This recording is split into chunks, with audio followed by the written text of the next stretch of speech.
Well, the book of Daniel is one of my favorite books in the Old Testament. It's one of the most exciting stories I found in the book of Daniel. Just to introduce this tonight, let me make a few notes of interest. This is sort of introductory. I'll just give you a few quotations, just to start out with. Merrill F. Unger says that Daniel is one of the most important prophetic books of the Old Testament and constitutes an indispensable introduction to New Testament prophecy, the chief themes of which are the apostasy of the church, number 1, number 2, the revelation of the man of sin, number 3, the great tribulation, number 4, the second coming of Christ, number 5, the resurrection, and 6, the establishment of the millennial kingdom. If those are the dominant themes, we'll touch on these again. If those are the dominant themes in the New Testament in prophecy, you would expect that all or the majority of those would be touched on in the book of Daniel if someone says that Daniel is the key. Alright? A similar quotation from Dr. Walberg, who has a commentary on the book. Among the great prophetic books of Scripture, none provides a more comprehensive, that means all-encompassing, and chronological prophetic view of the broad movement of history than the book of Daniel. Daniel alone reveals the details of God's plan for both the nations and Israel. The book of Daniel is essential to the structure of prophecy, and that's a key word, structure of prophecy. The chronology, the dates, the time period, that sort of thing. Daniel is essential to the structure of prophecy and is the key to the entire Old Testament prophetic revelation. Those are pretty weighty statements. Right? Most people are familiar with the stories in the book of Daniel. Name one. Daniel and the lion's den. Name another. Shadrach, Meshach, and Abednego. Name another. Right? The golden image. Name another. The writing on the wall. Alright, we're familiar with the stories, but the prophecies are the parts of the book of Daniel that most people haven't a clue about or are confused on.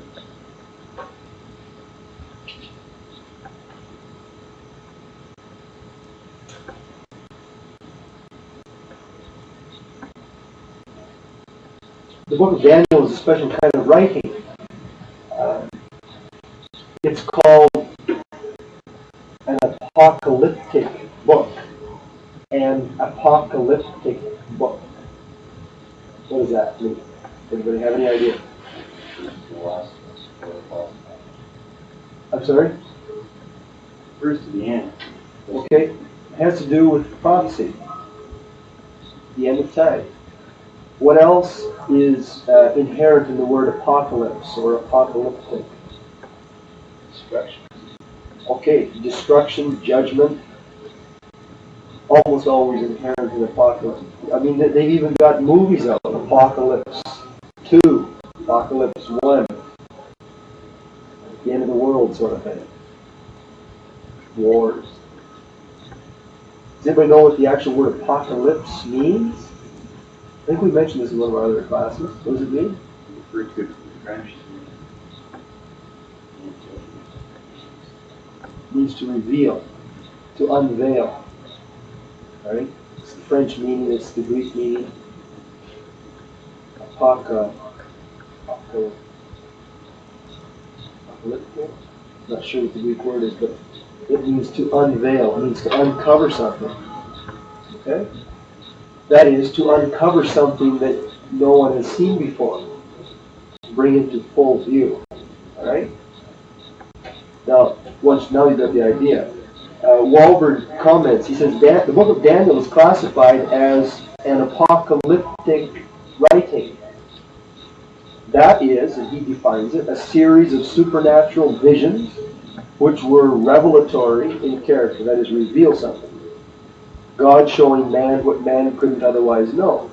And he gives us a definition. Don't bother writing this down, because hopefully I'll have it typed up for you. But you can just make the simple point in the introduction that Daniel is part of apocalyptic revelation. Apocalyptic literature is symbolic. It uses symbols. Name a symbol in the book of Daniel that you can remember. Can you think of a symbol that is found in one of the visions? Any? The statue. Okay, the image itself is symbolic of the nation, world powers. What's another symbol? Beasts, different animals. There are 6 different animals used in the book of Daniel to represent nations. Mountains are referred to in the book of Revelation, for example, as symbolizing nations, world empires, that sort of thing. Okay? Horns and toes and colors and metals, they're all symbolic of various things.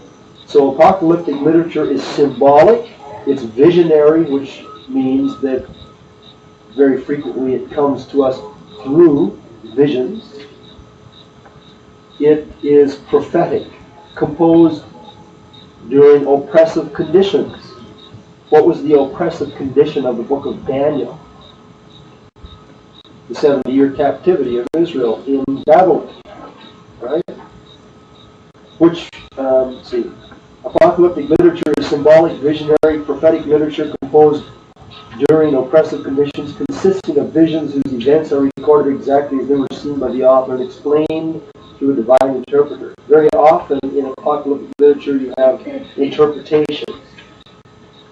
A divine messenger, an angel will come out and say this is what it means, or God himself will speak, right? Or a prophet will be given the words right in his head. This is what it means. And whose theological content is primarily eschatological, having to do with last things. Any questions about that? Don't try to memorize that, but just get the gist of it.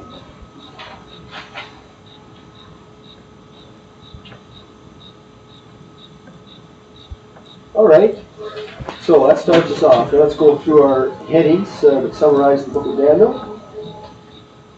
Number 1, start with the title. The title of the book of Daniel is Daniel.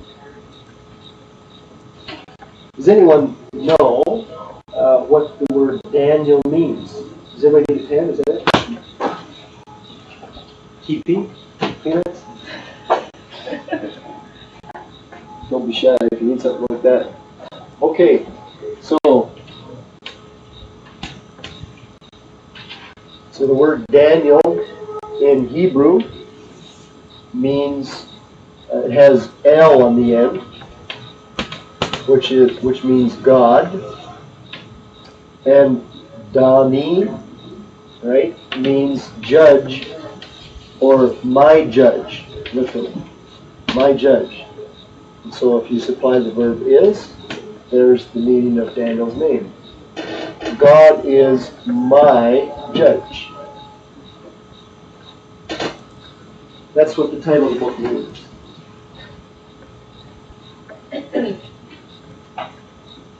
And the title of this book, from the earliest times, has been known as the book of Daniel. Even Christ refers to it as the book of Daniel. Matthew chapter 24, verse 15.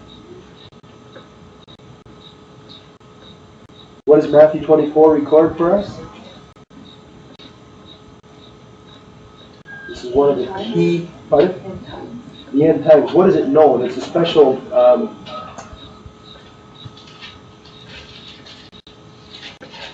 if I tell you, it'll give it away. It's a special discourse. There are 4 major, you should learn this stuff. In fact, we're going to, we'll get into synthesis next semester. But there are 4 main discourses that Christ gave, 4 key discourses that Christ gave during his public ministry. Sermon on the Mount, the kingdom, the mysteries of the kingdom, Matthew 13, Matthew 24 and 25, the Olivet Discourse, or the Sermon on the Mount of Olives. Good. All right. And then the 4th one was the Upper Room Discourse. Okay? Now those are those 4 messages that Christ gave are four of the most significant messages that Christ gave. And this is the Olivet Discourse. And in this highly significant sermon, Christ refers to the prophecy of Daniel. When ye therefore shall see the abomination of desolation spoken of by Daniel the prophet, stand in the holy place. Whosoever readeth, let him understand. It's obviously referring to the writing of Daniel the prophet, the book. All right, the author and the date of writing. Who do you think wrote the book of Daniel? That's not a bad guess.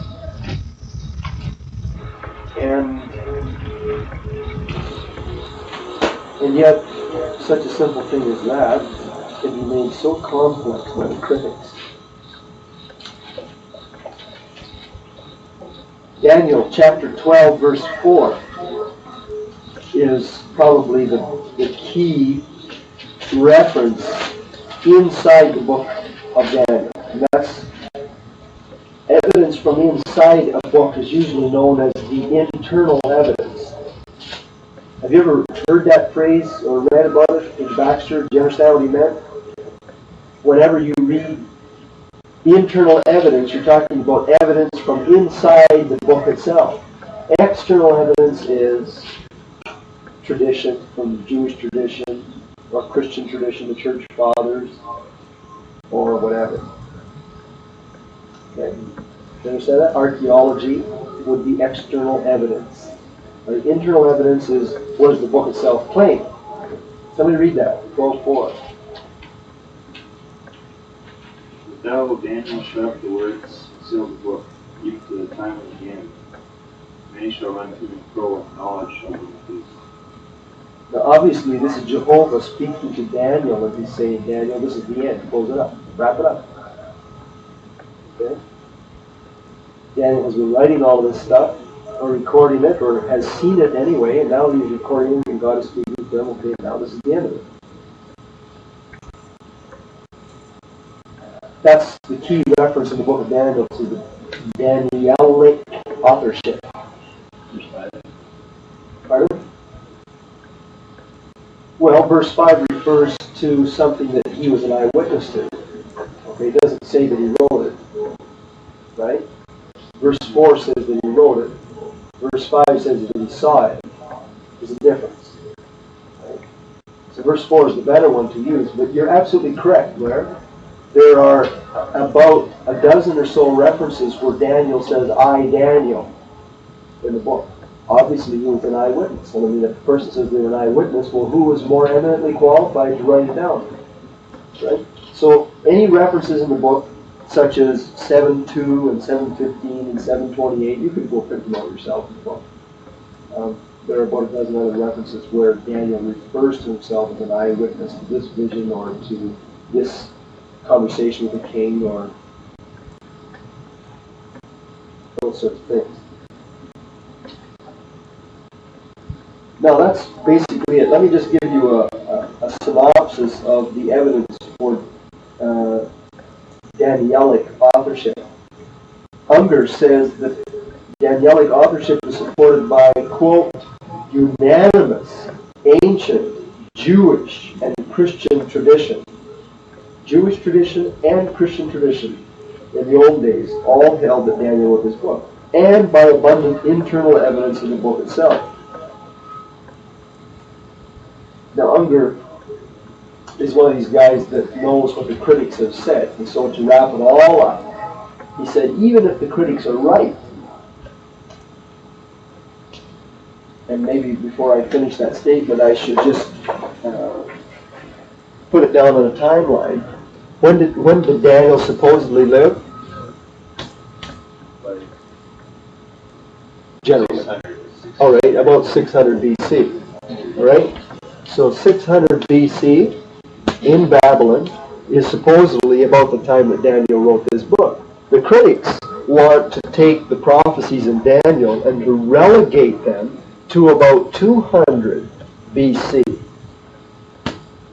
Now Unger says that the critics, even if the critics are right, The predictions made in this book are so marvelous that it's, even if the critics are right, it's an evidence of divine inspiration, that this had been divinely revealed. Because these people predicted 200 years in advance, at the very least, that Christ was going to be crucified. See? And to the day, you know, and things like that. The order and the progression of world empire change over from Persian to Greek to Roman. There are even intimations in the 11th chapter of the book of Daniel to the intertestament period, the Maccabean Jewish revolt, the rise of an antichrist type of individual by the name of Antiochus Epiphanes, and it just mentions all kinds of impossible details. Not impossible, but details that had to have been divinely revealed. He prophesied to the day when Christ would be crucified? Yes. To the day. To the day. We'll talk about that tonight. Okay? So, when you're talking about the authorship of Daniel, conservative Christians, that is, Bible-believing Christians, generally will accept that Daniel wrote it, 6th century BC. The critics want to place it about 200 to 300 BC for these reasons, and I'll just read them off. And you can write them down if you wish, but it's pretty complex. I'd rather you just listen if you got it. Okay? Here are the arguments that the critics use to try to say that Daniel couldn't have written this 6th century BC. Number one, they assume that because of Daniel's place in the writings, that is, there are three divisions in the Old Testament canon, or the body of Scripture. You have the law, the prophets, and the writings. Everybody with me? Okay. And this third division is where you find Daniel. You don't find Daniel in the prophets. Now, the critics deduce from that. They assume that because Daniel is in the writings instead of the prophets, that Daniel must not have been in existence at the time that the canon, that is the collection of the so-called prophetic books, was written. So it had to have been written later. And that was supposedly done about 200 to 300 BC. Argument number one. And if you want a refutation of these things, I'll lend you my book to read. But there are good reasons why these are wrong assumptions. Number two, another argument is that they assume that because Daniel is not mentioned in the list of writers in a book called Ecclesiasticus, which was written about 180 BC. 180 BC. Daniel isn't even mentioned by name in that. That he must not have been in existence at that time. It had been written about that. The actual critical view is that Daniel was written about 167 BC. The problem is that they don't mention Nehemiah or Josiah or a bunch of other people that nobody doubts existed either. So that's one argument. Third argument, they say that there are historical errors, serious errors in the history that the book of Daniel allegedly gives us. For example, in the very first verse of the book of Daniel, it says that Nebuchadnezzar came and captivated Daniel away in his in the third year of the reign of Jehoiakim.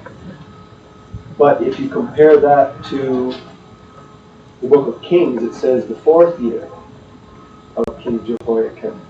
Oh no, that's a contradiction of the Bible. That's alleged to be a historical error. The explanation is that Daniel was writing from the Babylonian method of counting years, and the book of Kings was written from the Hebrew method of counting years, and they're not the same way. So there's a variation overlapping in 1 year. Any of you that have tried to deal with dates doing this Ezekiel thing will realize how complex that can be. You can run into all kinds of problems.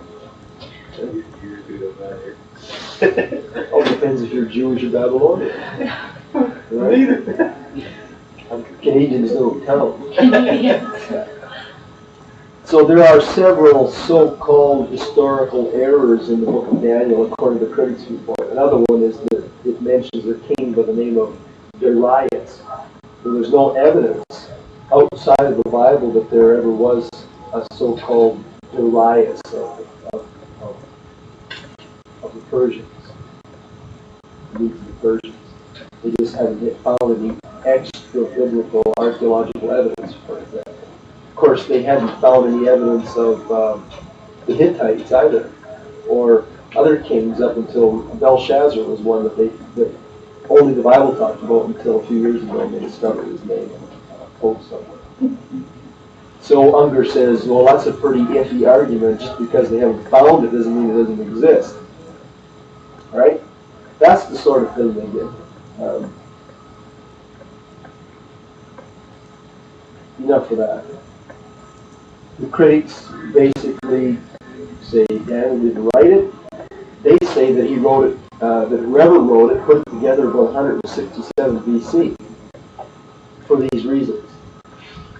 Well, even if that's the case, that's some very remarkable prophecies, 200 or 300 years later, on the fulfillment of the life of Christ. Any questions about authorship and date of writing? It's kind of funny they could say somebody else can write it 200 BC, not then question at that point that Darius didn't exist. You know, why would we spirit out of the use that? I'm not a critic. Unless there aren't. That's it. Okay. Why is the book of Daniel in the Bible? What is the purpose for the book? You want to write a couple things down? Mm-hmm. We have a date on Daniel. A date for the writing of the book? 6th century BC. Walford believes that Daniel wrote it in the last decade of his life, and that Daniel may have lived until 530 BC, if you want to put that down.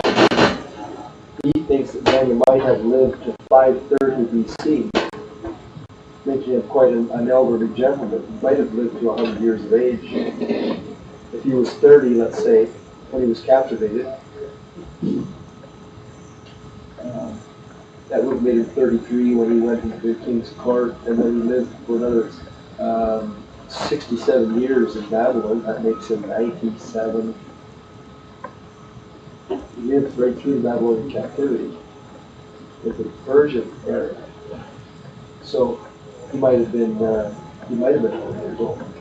If that's the case, anywhere from about 650 to 530 is the writing of the book of Daniel. Okay, why was the book written? Well, you tell me. Why do you think this book is in the Bible? Is there any impression you get from reading the book of Daniel? Anything that stands out? I think about plans to rival Christ at that time, that place, that language, under those circumstances. You realize it's not a lot of guesswork. You go through the nations and you realize it's almost predicted. And everything is not right from the beginning, because that was clear set up. And he doesn't skip a whole bunch of things. People saying, oh, let's read just what this here. Because he can point out that it's progressive all the way through. And at the point of Christ, it just fulfills everything. So you're saying that God really wanted to give to us some kind of a schematic. He had a plan. He could have, why didn't it happen to the Persians? Why didn't it happen to the Greeks? It had to happen to the Romans. What had to happen? Christ. Okay, what does that have to do with Daniel? He gives the plan. Okay, so that's the point. The point is that Daniel is in the Bible to give to us a chronology. There has to be something in the Bible to make God's predictions make sense. Right? Daniel's there for that reason.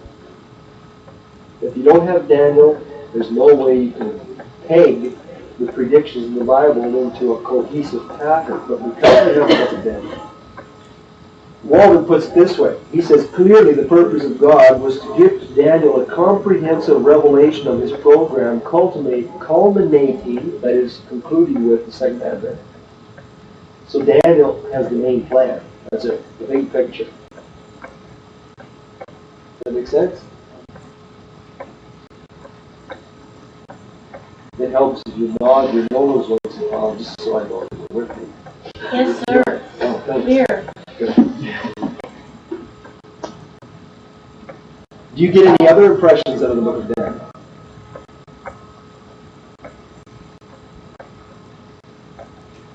I realize it's tough when you have to think. Just talk.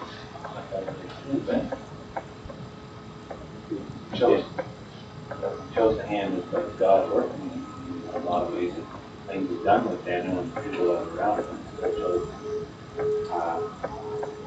God's work. Just gave him a lot of material. Sunday school classes. Have any of you read the introduction to your notes and read through the next assignment on Daniel? What is the next assignment on Daniel? Are you avoiding it? Oh. What does the book of Daniel teach us about God? I believe that the book of Daniel gives us one of the grandest conceptions of an almighty, all-powerful, wise God.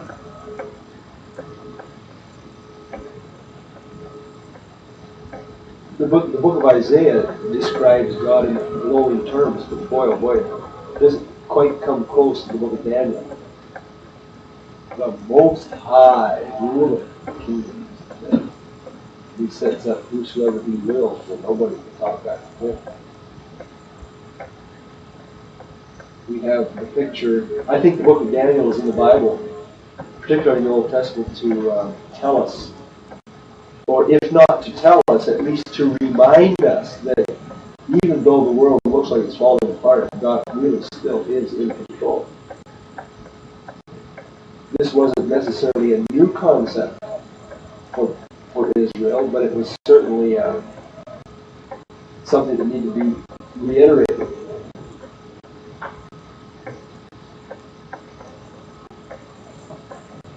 Okay.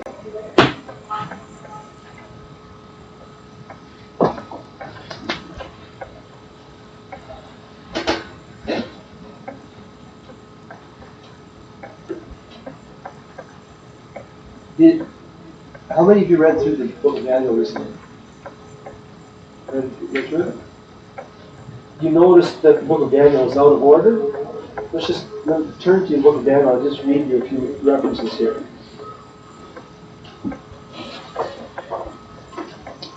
The book is not chronological.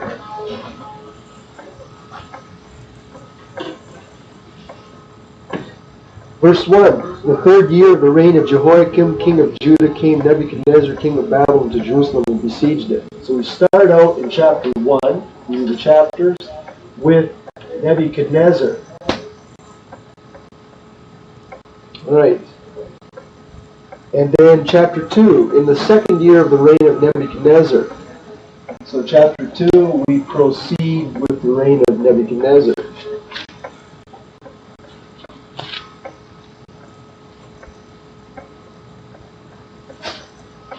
Chapter 3 and 4 still talk about King Nebuchadnezzar. We come to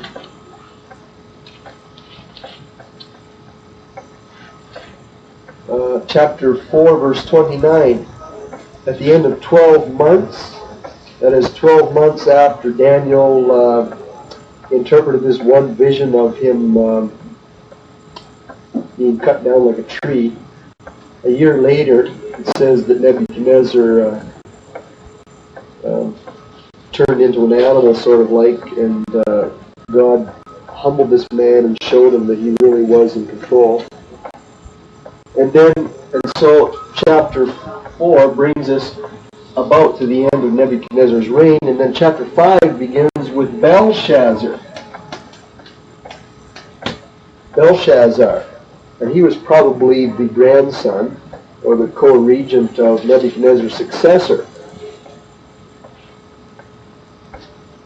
All right, then the next, the end of chapter 5, it says Belshazzar, the king of the Chaldeans, was slain, and Darius the Mede took over the kingdom. So we have Darius taking over from Belshazzar.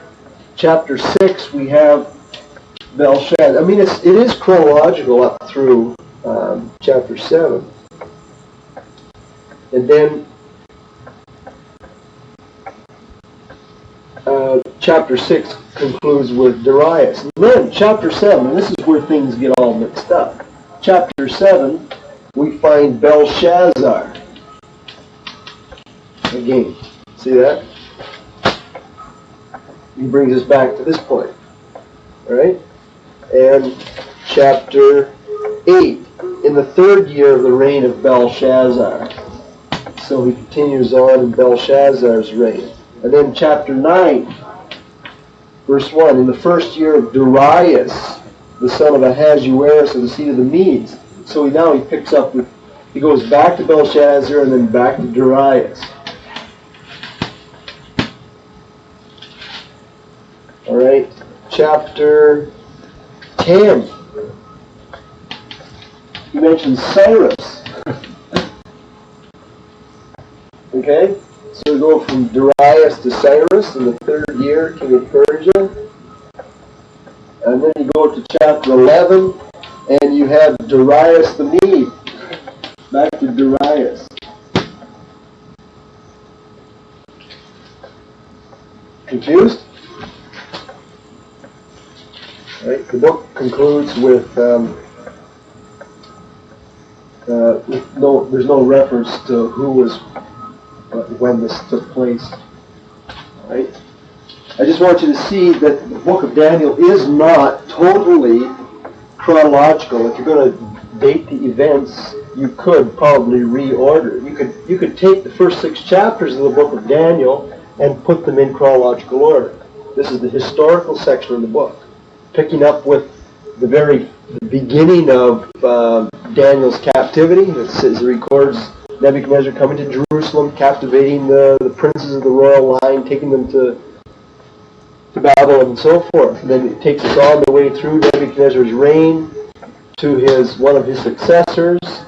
And this guy was immediately taken over. It was an interesting story about how that happened. We'll talk about it when we get a chance tonight. How the shift in power went from the Babylonians to the Medes. And then it takes us as far as Cyrus. The last part of the book is prophetic, and it just picks out points, a couple of points during this man's reign, and a couple of points during this man's reign, and a couple of points, a situation in another king's reign when he got specific visions and interpretations. Okay. Now, if you want to put it down in chronological order, see if I can do this for you. The book opens with about 605 BC. This is the first deportation. And it's not mentioned in the book of Kings. This is what got me mixed up last week. I was trying to fit 2 Kings chapter 24 and 25 in with the book of Ezekiel. And 2 Kings 24 and 25 talks about 2 deportations, but it doesn't mention a third. And I knew there were 3 deportations. I couldn't figure out how that worked. Well, the third deportation is really the first one. The third one that we know about, it comes from the book of Daniel, the very first verse. And it's the only reference to it in the scriptures.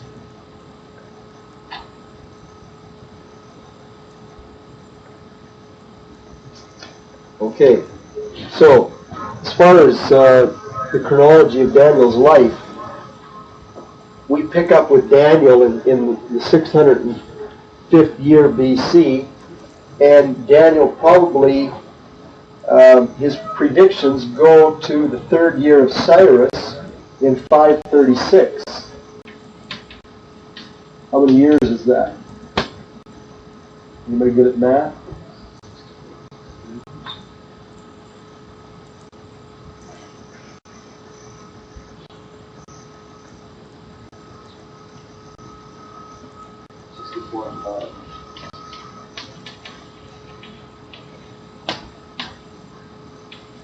$69 years. In this year, Daniel was reading the books.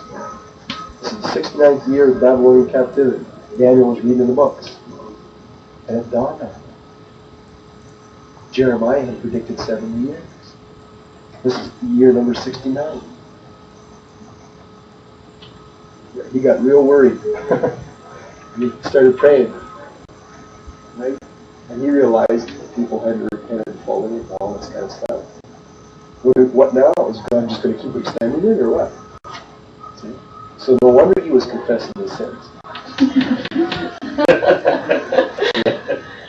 Okay, so we have the third year of Cyrus date, and we have the first deportation to Nebuchadnezzar, and during this whole period of time is when Daniel prophesied.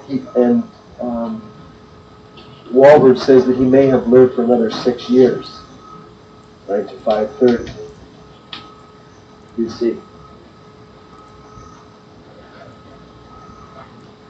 So the events in the book of Daniel then cover a period of about 70 years. If you want a little more specific breakdown, this is Daniel. Oh boy, I'm as bad as my mother for hand scratches.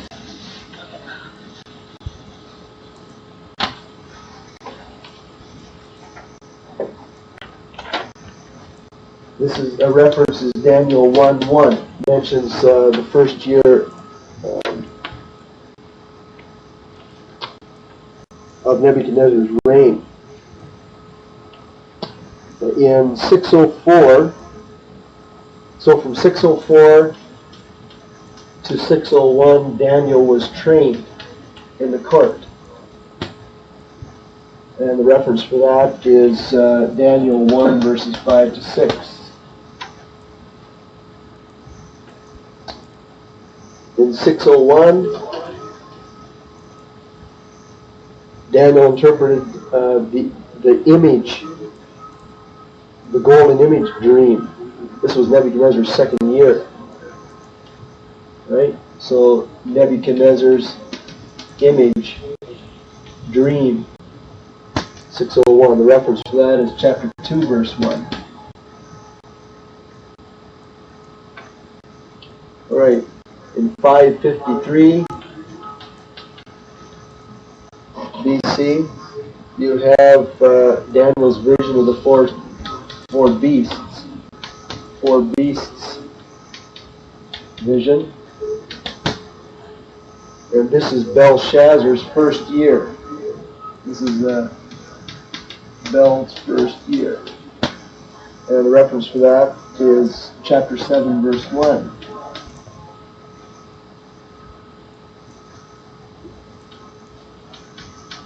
All right, 550 BC. In the third year of Belshazzar, you have the ram and the goat vision.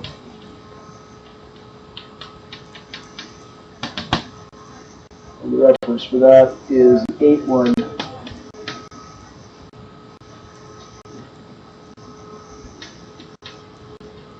BC.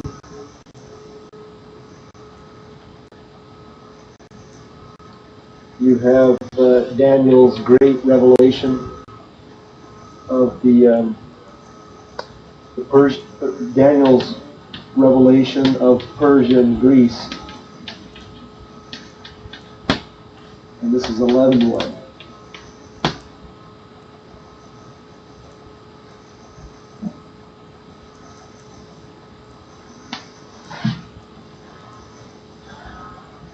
And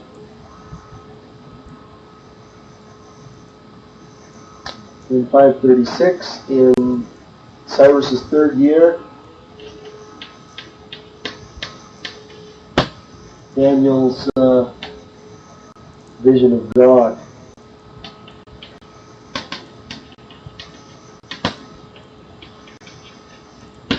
In chapter 10, verse 1, you notice these references are out of order.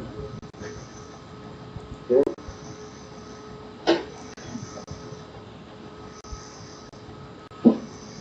As of 536, the remnant had been in the land under Ezra and Zerubbabel for at least 2 or 3 years. Okay? People had been going back right about the end of this 70 years. God had been bringing them back.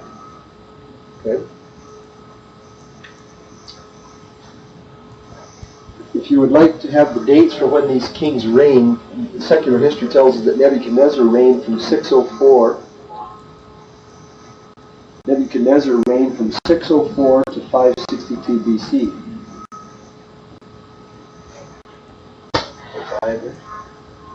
562. Nebuchadnezzar, 604 to 562. Belshazzar, 553 to 539.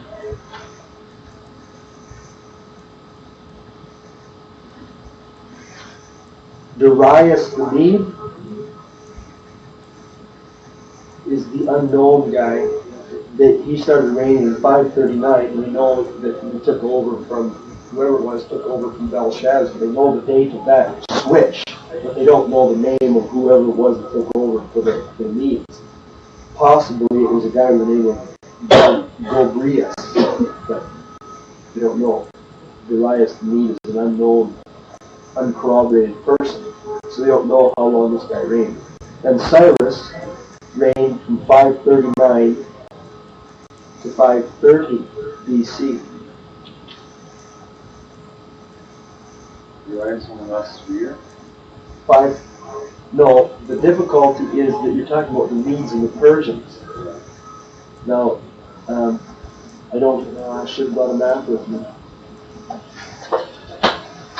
That's what I meant to do. When I didn't get ready for class, I was going to photocopy a map for you.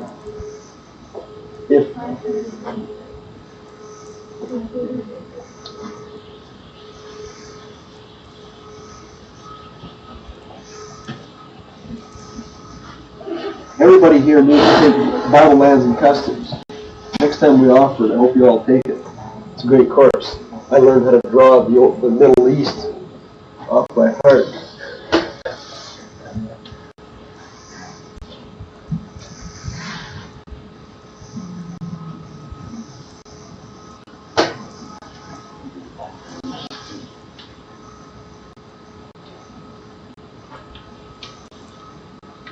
Those are the main lakes.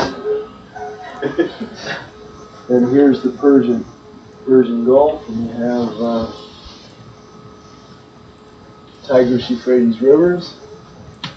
Okay, now this is the Mediterranean Sea, this is Palestine, this is the Tigris, and this is the Euphrates River, this is the Black Sea, this is the Caspian Sea, this is, I forget the names of those two little lakes, this is Mount Ararat up in here somewhere. Okay, this is the Persian Gulf, this is Babylon and Chaldea, right? This is Elam, this is Assyria, this is Syria, this is Phoenicia, okay? This is Arabia, right? Now, the Medes and the Persians, we're talking about Medes and Persia, okay? They ultimately became one nation. They took Babylon over, right? This is Babylon, right? And they took Babylon over. And that's how you can have two different kings reign at the same time. One is a Median king, and the other is a Persian king. Darius is a Mede, right? Pardon? Darius is a Mede. Yes. And Cyrus is known as the Persian, I think. Okay. Now, hopefully that will help you a little bit.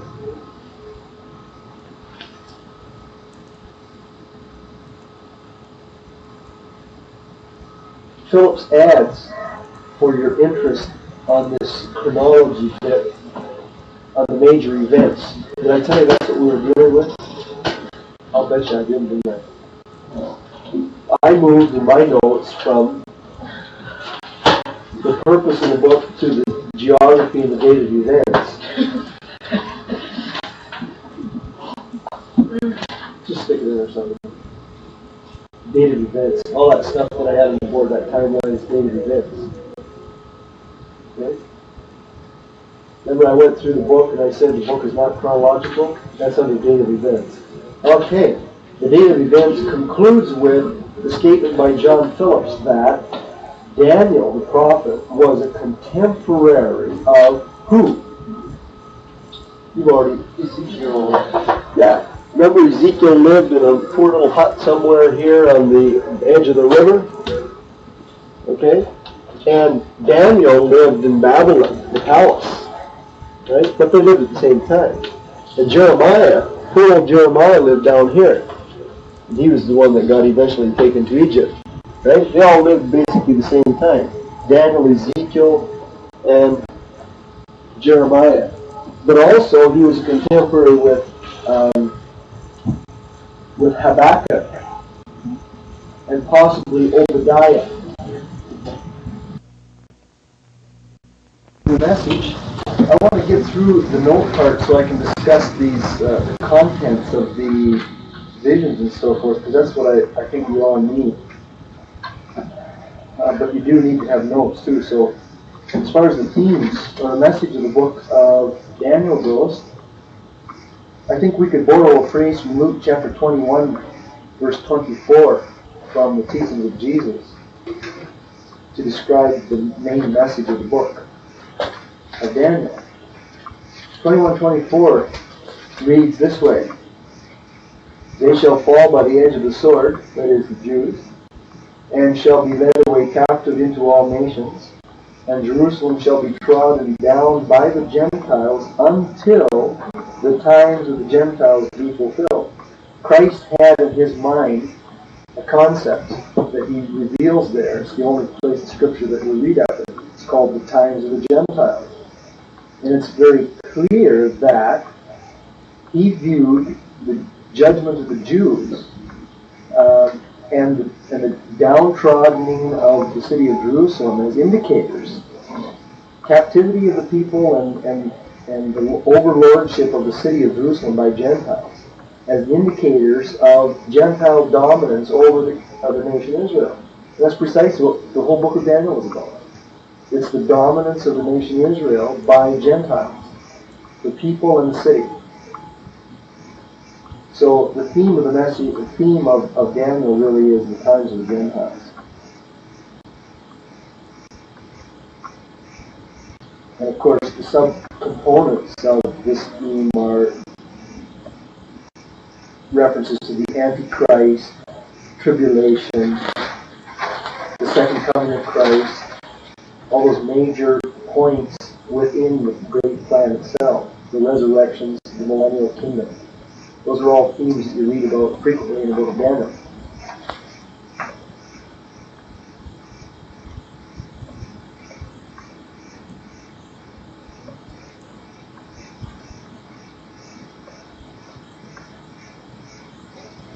Now let's move to outlines of the book of Daniel. Let me just summarize a few for you.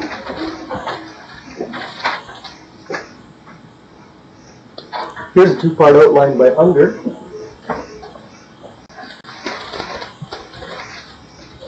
Chapters 1 to 6. We have Daniel's visions under Nebuchadnezzar.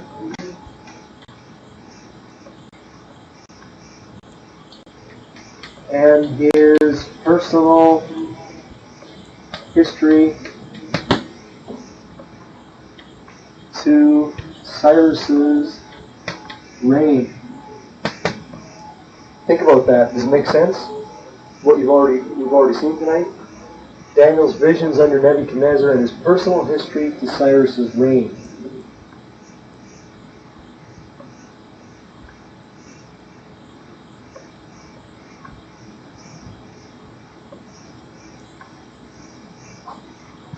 Then chapters 7 to 12, we have Daniel's visions under Belshazzar, Darius, and Cyrus.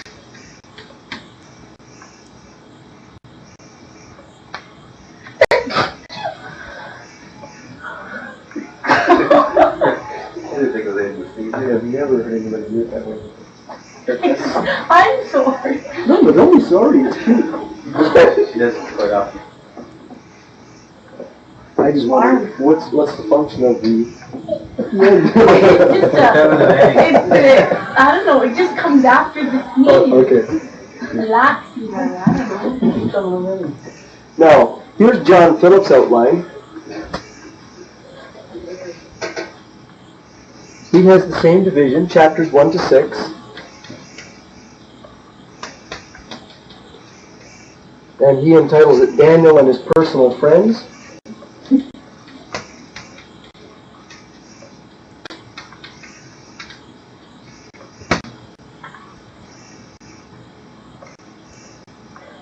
And he says the key thought to these chapters is personal victory.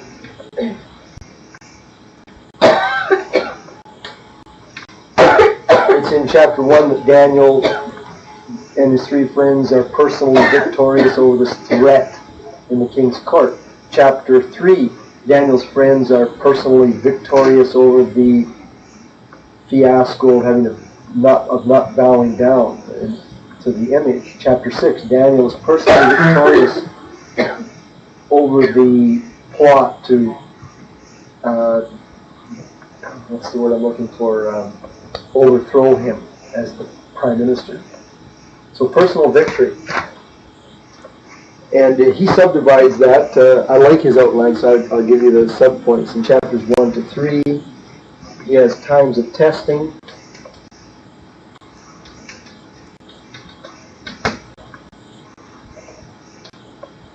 And chapters 4 to 6, times of triumph.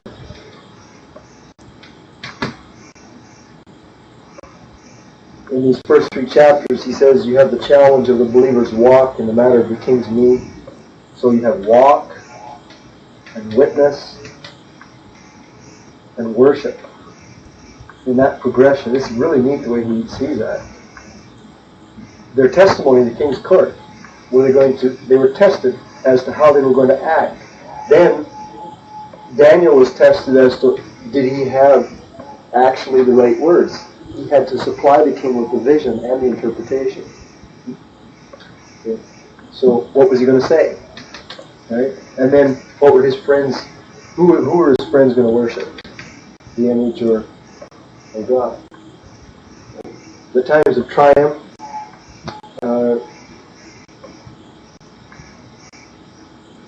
In chapters 4 to 6, we have Nebuchadnezzar converted and Belshazzar condemned. Like this is the subpoints is the triumph of truth. Nebuchadnezzar converted, Belshazzar condemned, and his triumph of faith is in the dead light.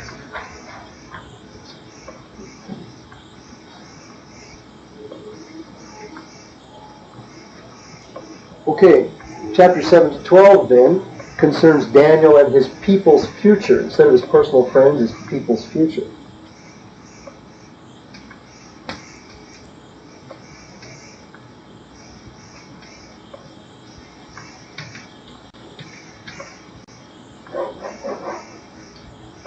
And the theme of this section is prophetic vision.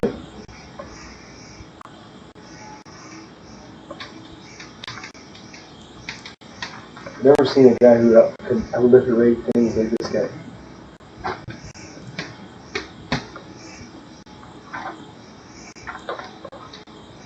Now, if you can memorize the subpoints here under this, you will have I think this outline gives you a really good breakdown of the actual contents. In chapters 7 and 8, you have the character of the future.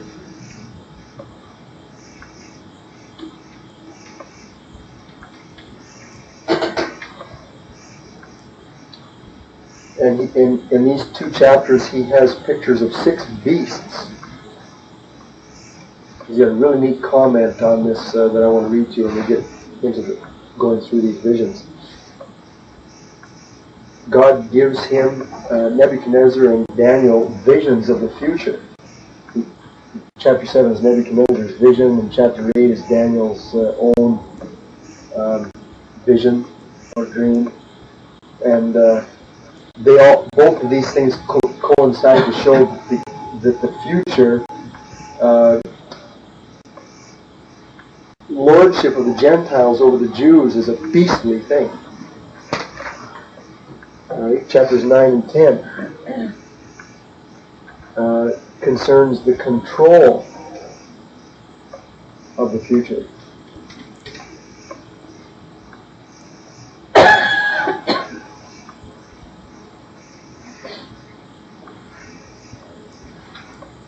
Chapter 9 begins with Daniel reading the prophecy of Jeremiah of 70 years, and then he ends up making a prediction of the 70 weeks.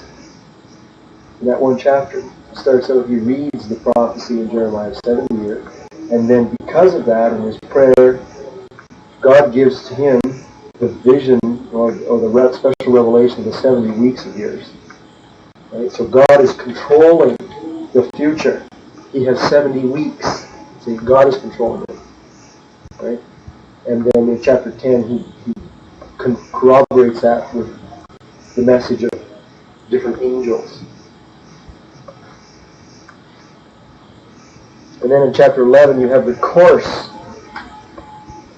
of the future. This is so good. He divides it into two divisions here.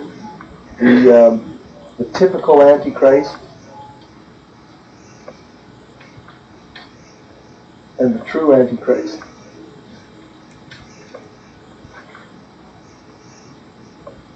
Who is the typical Antichrist? Who is the person in Jewish history that prefigured what the coming ultimate Antichrist would be like?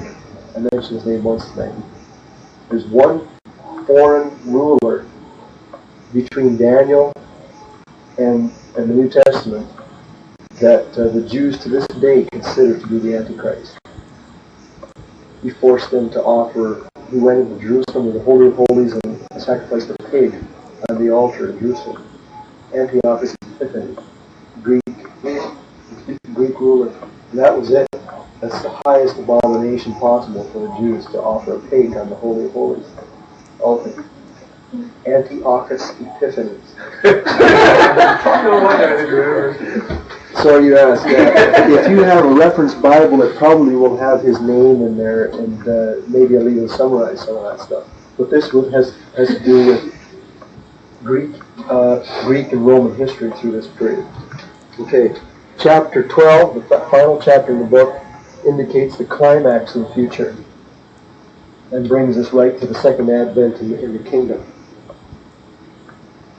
Turmoil, tribulation, that kind of stuff.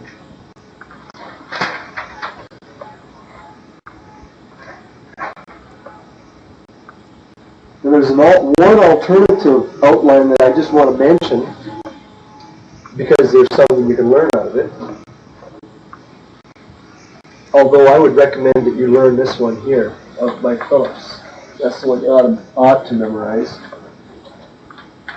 Walberg gives a three-part outline. Chapter 1, he says, this is Walberg.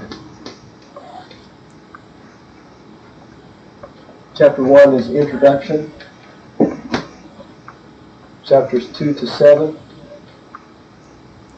tell us the times of the Gentiles.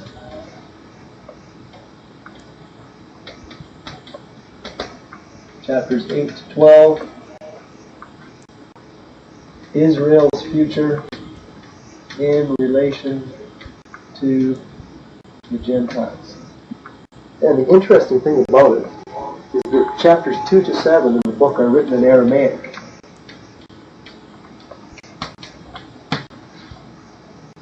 And this part of the book is in Hebrew, as well as the introduction. Isn't it interesting that this whole series of events is written in Aramaic, the language that the Babylonians brought into currency in the Middle East? This was the language that Jesus spoke ever since it was filtered down. Okay? Okay.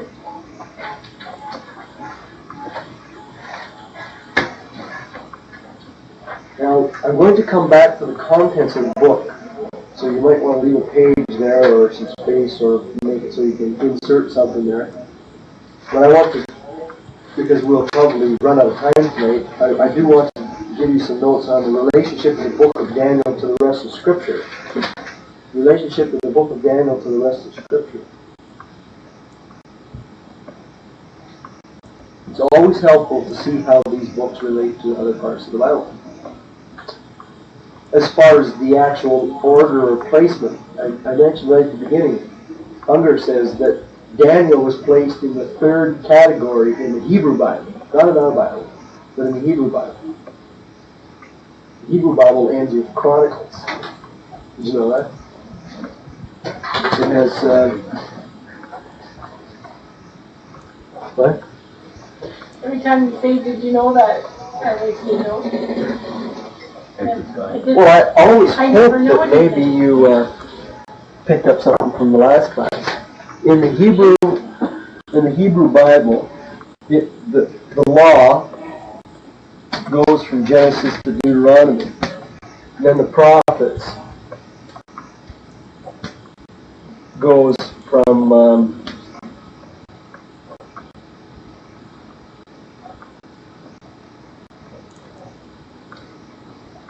I guess it went from Joshua. That's not right.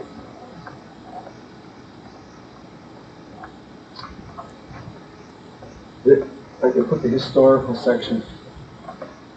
The historical section went from Genesis to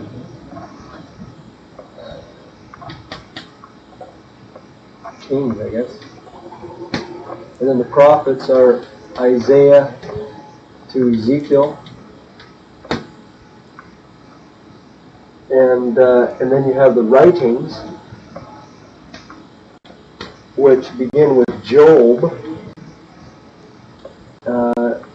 Job, Psalms, Proverbs, Ecclesiastes, Songs of Solomon, Lamentations, and then Chronicles. And Daniel is in here. Daniel and Chronicles. That's the way they're organized in the Hebrew Bible. I have one downstairs. So if you're looking up Daniel, it's right at the end. Okay, and the reason Daniel is placed in here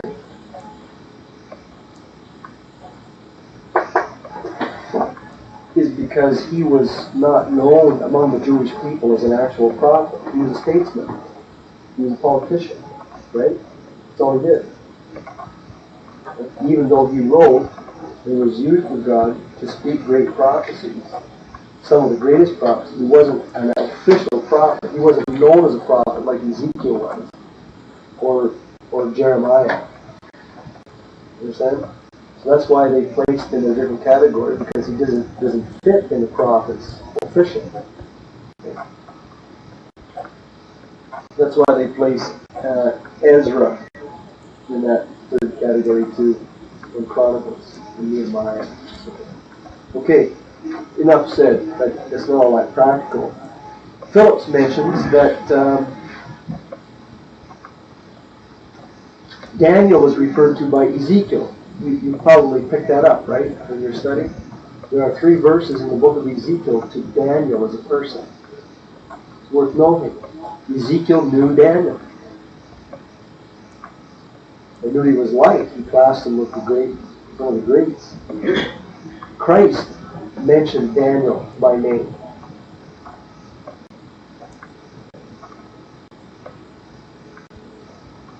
Christ considered Daniel to be a real historical person.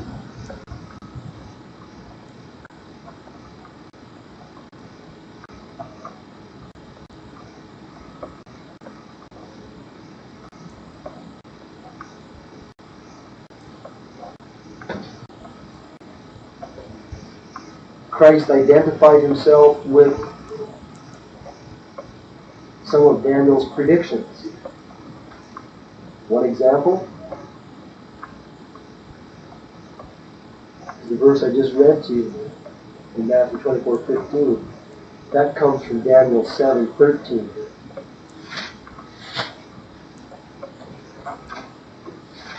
I saw in the night, Daniel says, night visions, and behold, one like the Son of Man came with the clouds of heaven and came to the Ancient of Days, and they brought him near before him. There was given him dominion and glory and kingdom.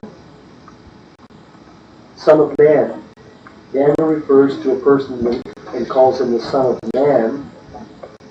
And Christ alludes to this in the Gospels. Matthew 16:13, Matthew 24:15, Matthew 26:64. Okay. 15, 15, 24.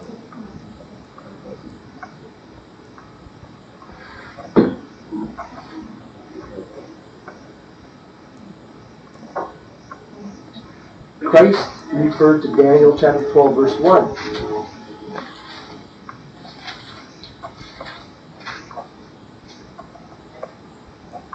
Daniel 12:1. And at that time shall Michael stand up, the great prince, who stands for the children of thy people. There shall be a time of trouble, such as never was since there was a nation even to that time. And at that time thy people shall be delivered, and every one that shall be found written in the book. And in the Sermon on the Mount of Olives, Jesus referred to that reference in Daniel. It's Matthew 24, verses 15 to 17.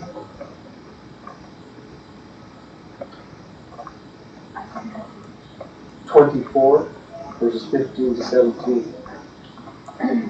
There's a few examples of Daniel being quoted by Christ. It's highly significant references. It ties in the teachings of Christ with the prophecies of Daniel.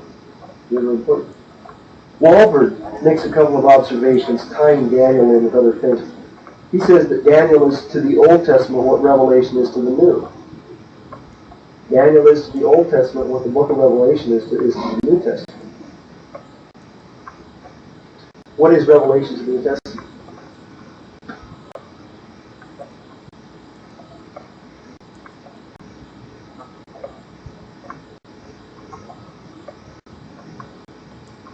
It is that. It's the greatest one.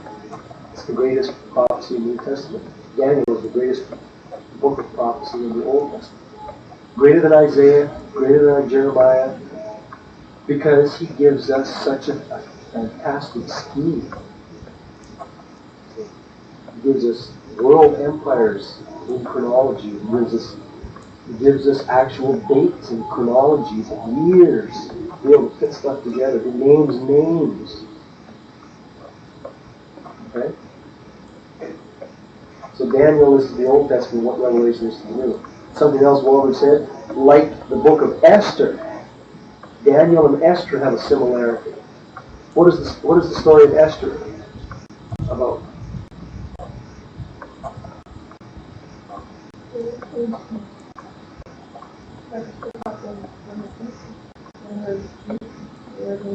Under what world empire did Esther become queen?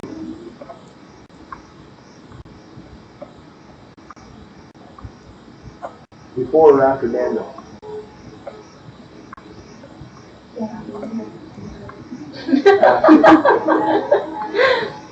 King Ahasuerus, the Persian. I'm sure it was the Persian Empire. Let's go. That would become great. Before or after before.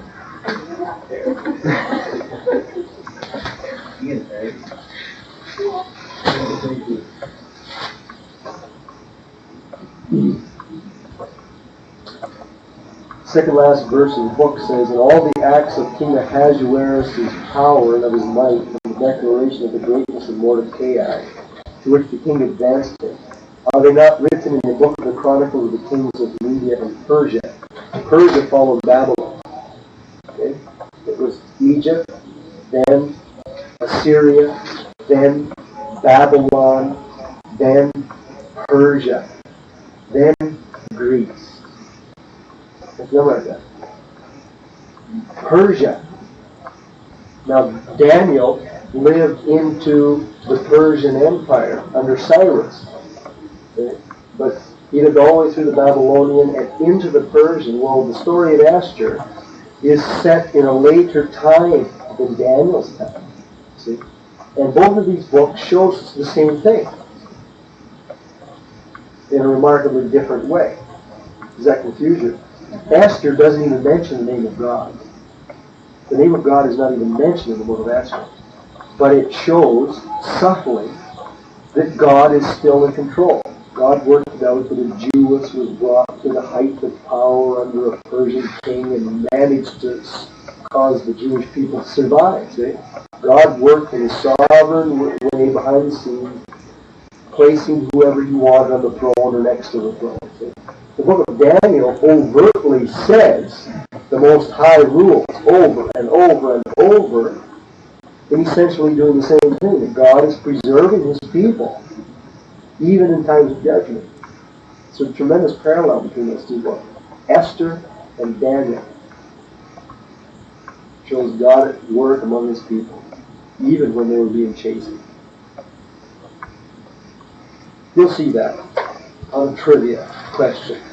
I always give about 20% over to trivia questions on each test.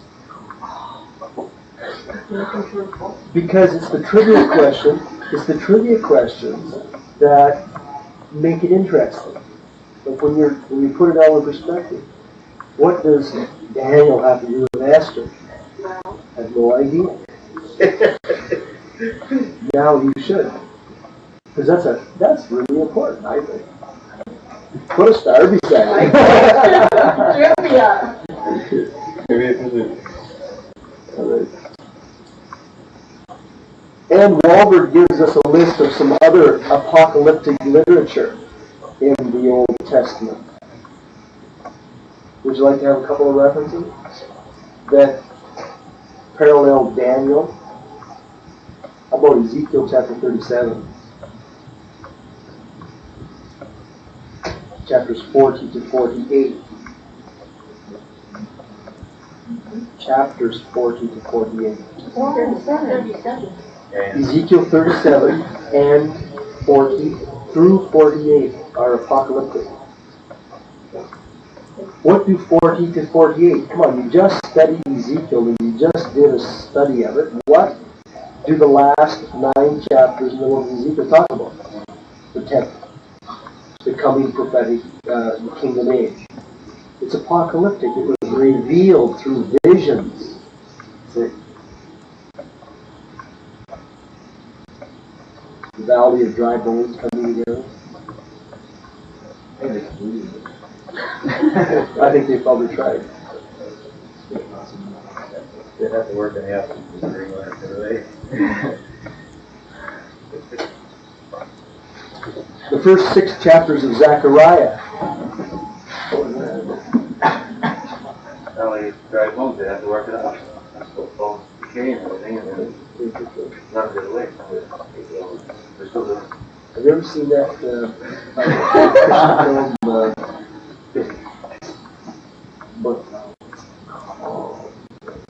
about this guy that becomes a witness and he gets shot and he gets raptured right at the end of the movie?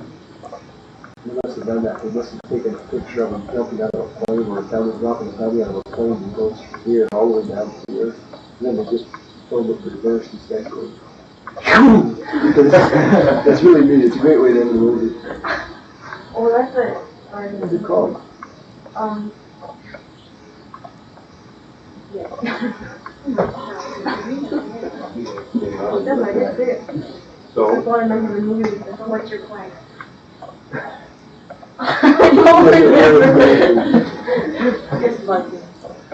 anyway. Okay, and the first 6 chapters of Zechariah are also apocalyptic.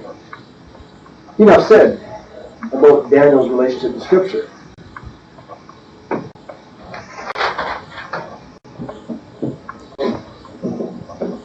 Now let's close our class off by going through and looking at the contents of the book of Daniel, starting in chapter 1.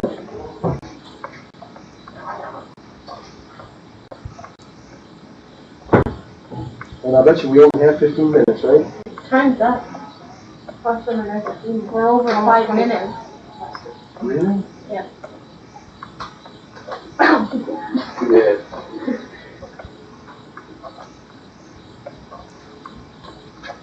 someone break.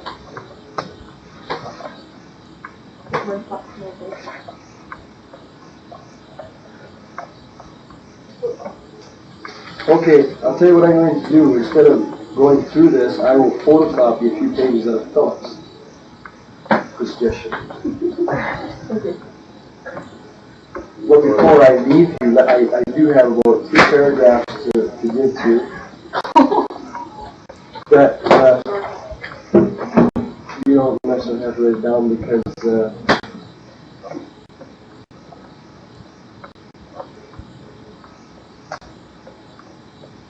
but I think that it's crucial.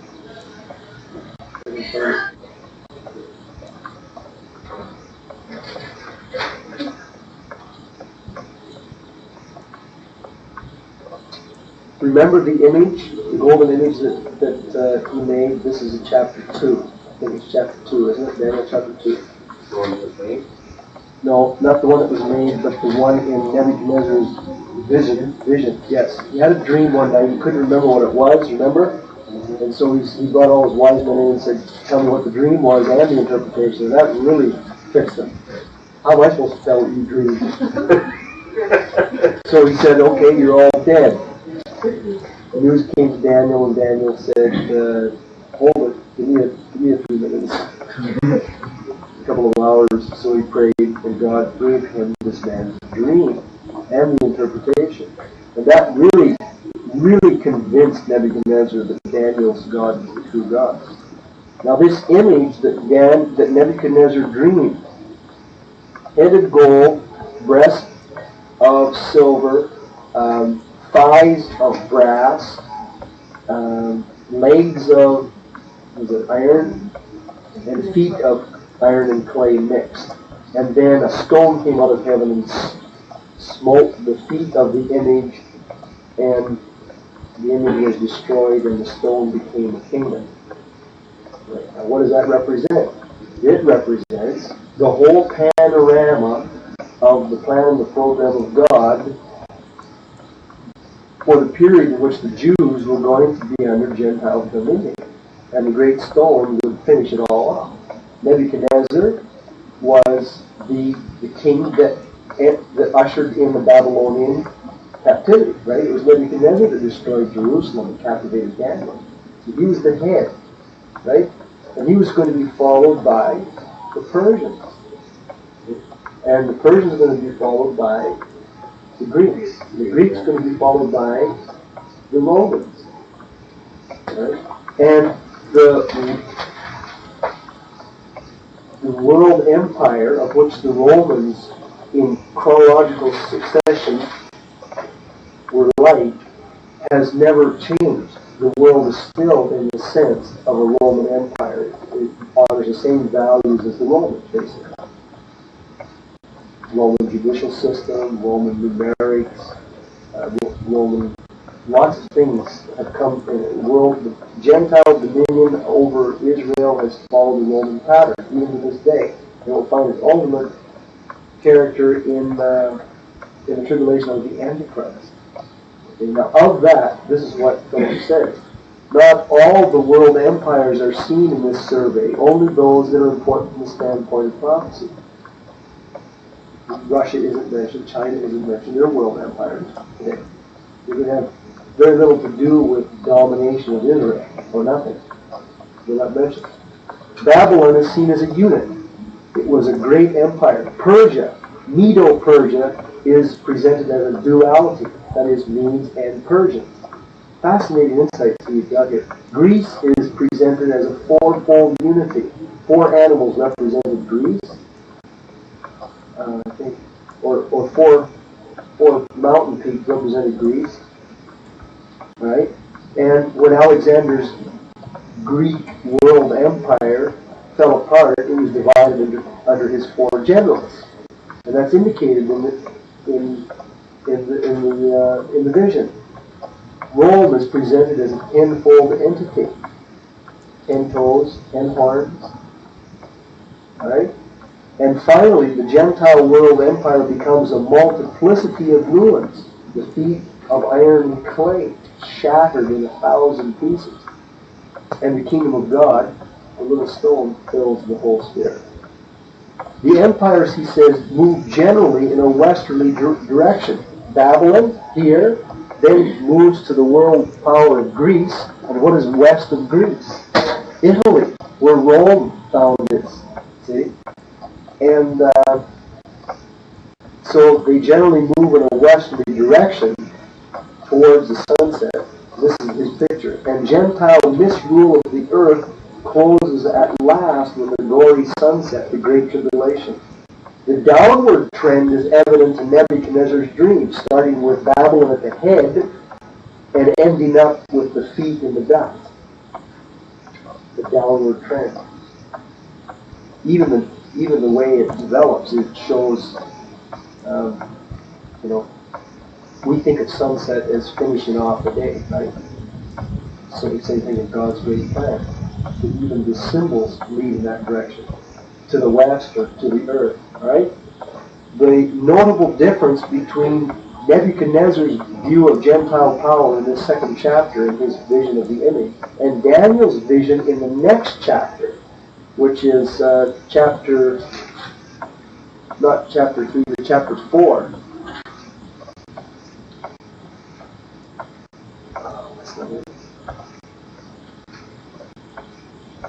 According to Daniel's, I think it's chapter 7. Daniel's dream of 4 animals. Right? There's 4 great beasts, chapter 7, verse 3, come out of the sea. There's a lion, and then a bear, and a leopard, and a terrible beast. And then he amplifies those in the interpretation. Now Phillips is comparing Nebuchadnezzar's image dream to Daniel's 4 beast dream. And he says this: the notable difference between Nebuchadnezzar's view of Gentile power and Daniel's is significant. The one was a heathen ruler, the other was a holy man of God. Nebuchadnezzar saw world empires as a mighty human figure worthy of universal worship. Daniel saw the world empires as so many wild beasts. The whole thing seemed brilliant to Nebuchadnezzar. It was a beautiful image. But to Daniel, these representations appeared brutal and bestial. One is the human perspective, that the human history is the grand picture of man's achievement. Daniel gets a vision direct from God and it's putrid and violent and bestial. It's kind of just putting it in the grand perspective, it's really neat how they're different. We didn't even get a chance to talk about the 7 weeks. I'm willing to keep talking about it if you're willing to say it. I realize you've done all the time. You want to talk about this briefly? You can leave if you like. You don't have to. Fine. Doesn't hurt my feelings at all. That's good. You will be giving us notes on that book? Hopefully.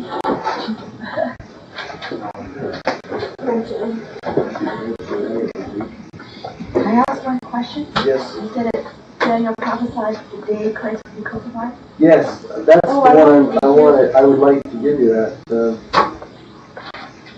Where do I have it?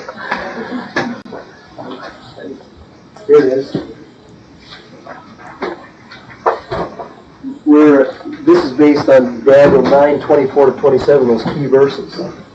70 weeks are determined upon thy people and upon the holy city Jerusalem.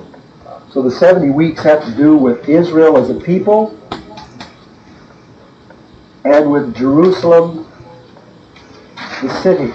The two go hand in hand. Alright? They're 77s.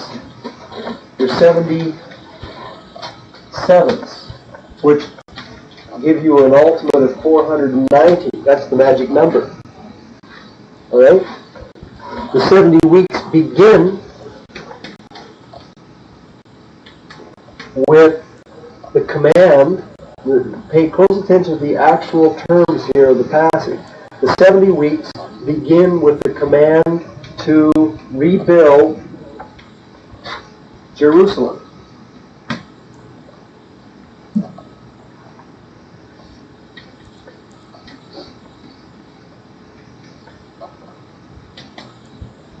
Daniel's living under the Babylonian Empire, right?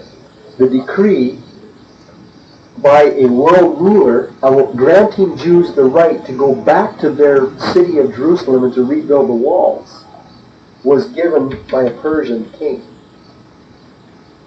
Remember that? Nehemiah was the king's cupbearer, and Nehemiah got news of what was happening. He was, remember, you know the story. And so Artaxerxes, I think it was, or one of those guys said, you can go back.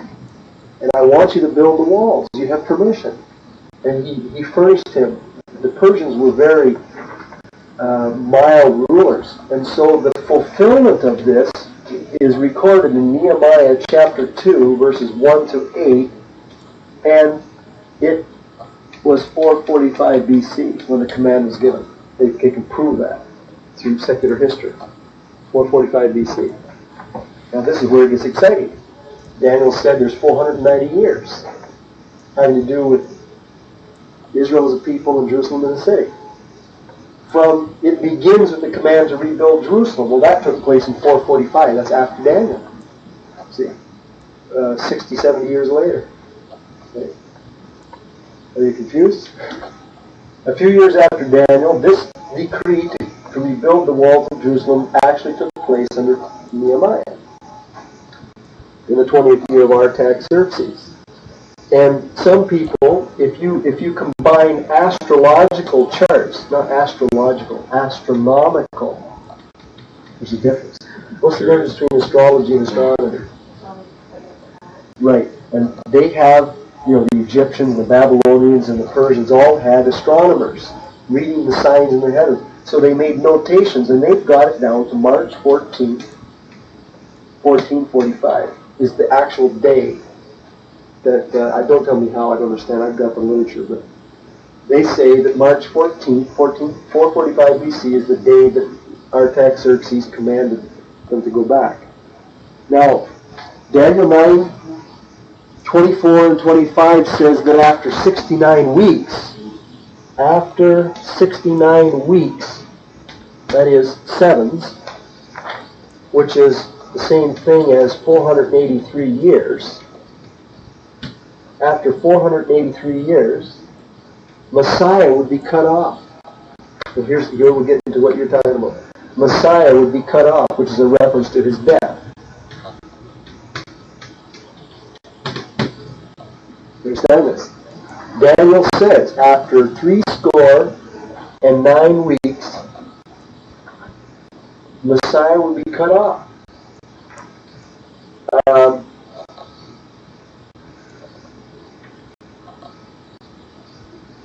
So you subtract 483 from 445. That takes you, hope this works out, it's 38. So you're left with 38, 39. I've got 39 here. Okay, so this gives you 39 AD. Problem.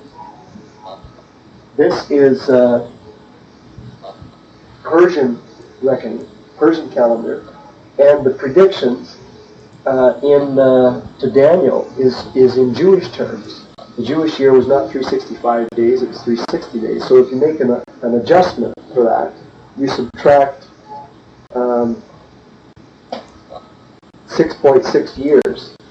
So it's 39 AD minus 6.6 years, which brings you to 32 AD.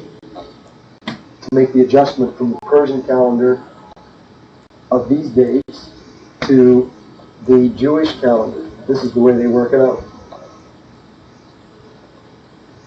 So you end up, 39 AD is the same thing in the Persian calendar as 32 AD in the Jewish. Right? So, this was when Messiah was cut off. Everybody knows that. When Jesus was 30 years of age, or 32, the Julian and Roman calendars are mixed up a little bit here. Right? But that is a sign. That's when Christ died. Right? Now, if you want to get exact, you read in Luke chapter 3, verse 1, that Christ began